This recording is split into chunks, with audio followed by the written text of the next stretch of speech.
are delighted to bring you some breaking landlord news, and I'm joined by David Smith, solicitor and also policy director for the Residential Landlords Association. And David, we've had the macdonald versus macdonald verdict now, and it's a landmark one for landlords. Could you tell us what it was all about and what the outcome is?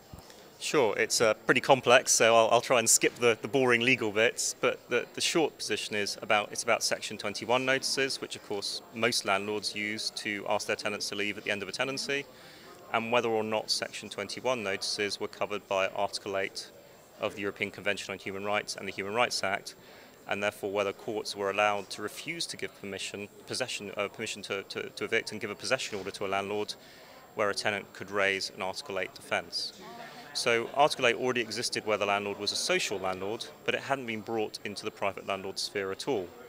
What the Supreme Court has decided is that Article 8 does apply to private sector landlords, but Parliament has already dealt with the matter, and Parliament has set out a process by which possession can be recovered through Section 21, and indeed it has altered it recently with the changes in the Deregulation Act and things like that, and therefore in doing so, Parliament has satisfied the requirements of the Human Rights Act, and so there is nothing further for courts to do.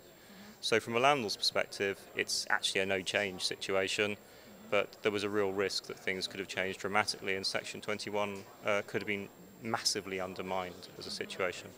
So could the tenant have played the human rights card? Is that kind of what it was about? Yes, the real risk was that in every case, tenants would raise a human rights argument, landlords would also respond with a human rights argument because landlords have human rights in relation to their properties as well, and it would have been potentially that, as the Supreme Court said, it would raise the potentially ridiculous situation that every single landlord and tenant possession action had the potential to be appealed to the European Court of Human Rights in Strasbourg, which would have made things quite pricey for everybody and extremely long. So we've avoided such a mad situation. And it's a real victory, I think, for sensible decision-making from the Supreme Court. Fantastic. Well, thank you very much for bringing us that important news update. Thank you, David.